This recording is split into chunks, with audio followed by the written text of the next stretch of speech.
Fala aí pessoal, beleza com vocês? Aqui é o Dani, plantonista de matemática, e eu vou resolver agora o exercício 10 da página 157, capítulo 6, da frente 3 do livro 2 de vocês. Beleza? Bom, o enunciado diz que um agricultor ele quer dividir um terreno em duas partes que possuam a mesma área. A figura que está aí é o terreno e a divisão tem que ser na linha vertical tracejada, que também está tudo aí já. Considerando o exposto, determine o valor de x com precisão de uma casa decimal, e aí ele dá um dado de raiz de 34, sendo 5,83. Bom, pelo menos já tem uma dica, né? A gente sabe que a gente tem que achar uma raiz de 34 em algum momento, então se não aparecesse, a gente saberia que tem algo errado. Bom, a ideia do exercício é, a gente começa trabalhando ele como se fosse um trapézio, mas, para a gente conseguir pegar todos os dados, a gente vai ter que esticar esse trapézio e fazer a pontinha aqui como sendo um triângulo. Qual é a vantagem disso? A gente tem um ângulo de 45 lá em cima e um 90 aqui. Ou seja, na hora que a gente fecha, aparece mais um ângulo de 45. Então, esse triângulo novo que apareceu aqui, ele é um triângulo isósceles. Não somente ele, mas esse pequenininho aqui embaixo. E é daqui que boa parte das informações vão sair. Por quê? Porque a gente sabe que a alturinha, né, a base menor desse trapézio é 100. Então, na hora que a gente fecha esse triangulinho aqui embaixo, o outro lado, né, o outro cateto, também vai medir 100, aqui. Nisso, a gente tem 100 desse pedacinho com o 300, que é a altura do trapézio, somando 400 nesse lado, que vai ser o 400 do outro lado do triângulo grande também. Então, só de esticar aqui, a gente já conseguiu achar quanto vale o outro lado lá. Beleza?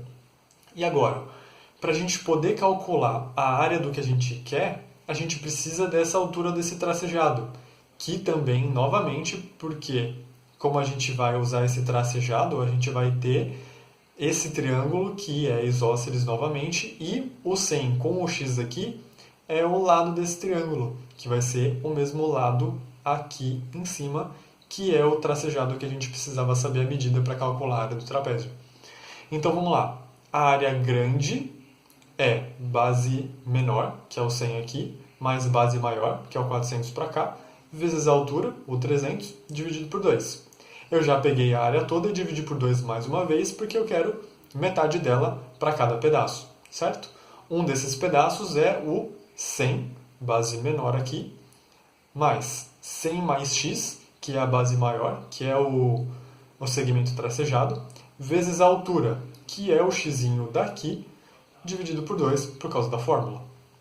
Nisso, dá para simplificar o 2 aqui, aí esse 2 vai passar para cá, vai rolar uns distributivos, a gente vai cair nessa equação de segundo grau.